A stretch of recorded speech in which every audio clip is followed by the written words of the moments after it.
Hello, this is Christina Baldwin. Once upon a time, when I was 14 years old, I thought only 4 people in the world knew about journal writing. Anne Frank, of course, Henry David Thoreau for Walden Pond, Lewis and Clark, and me. That was 1960, and look what has happened in one lifetime. Now I know that journal writing is an entire renaissance in kind of the personal story and exploration, and it's opened up an incredible number of worlds for people that's led all the way to the internet and the blogosphere. In 1977, when I wrote my first book on journal writing called One to One, they had to create a new category for it in the Library of Commerce because journal writing was such a new field. In 1991, I wrote a book called Life's Companion, Journal Writing as a Spiritual Practice that has sold several 100,000 copies. Then in 2005, I put all of this together in my latest book on writing called Storycatcher, Making Sense of Our Lives Through the Power and Practice of Story. That's my passion, how story shapes who we are, what we believe about ourselves, and then how we act in the world. One of the things journal writers know is that we can literally heal our past by how we carry the story forward.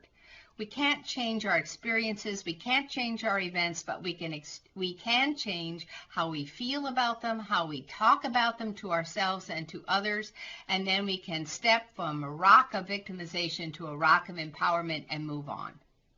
So now my big question for all the journal writers becomes, if we can heal the past by changing our story, can we heal the future? Wouldn't that be amazing? And I think it's that kind of alchemy and passion that we know about as journal writers. So if you're new to journal writing or if you've been doing it for decades, here are a couple of things that I use to constantly refresh what I'm doing on the page. The first one is a little 5-minute exercise I call flow writing. And in flow writing, I just set myself down. Now, I like to write my journal by hand because I do so much of my other writing on the laptop, but it doesn't matter what you use.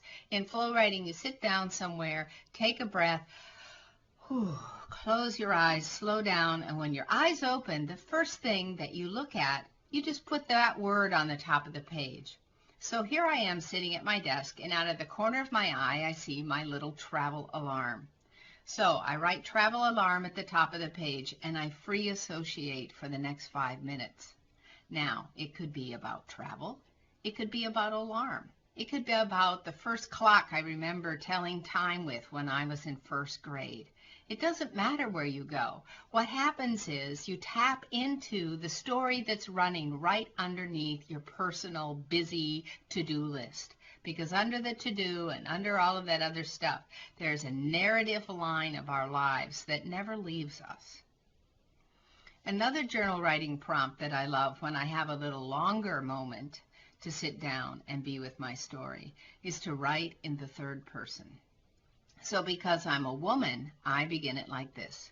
Once there was a woman who. Now, if you're a man, of course, you begin with once there was a man who. Well, once there was a man who what? Once there was a woman who sat down on a Friday morning and looked out her window and there's the story. So don't be afraid to switch around and play and get creative in your journals. The purpose is to keep being in touch with your story and make the story that will help you create the life you want as you go forward. And of course, we know now we can't create the lives we want without helping the world create the life it needs. So our story is very deeply attached to history and to what's coming. And what an amazing treasure we are leaving in the earth for the future to find by all this journal writing. Blessings to you, page by page.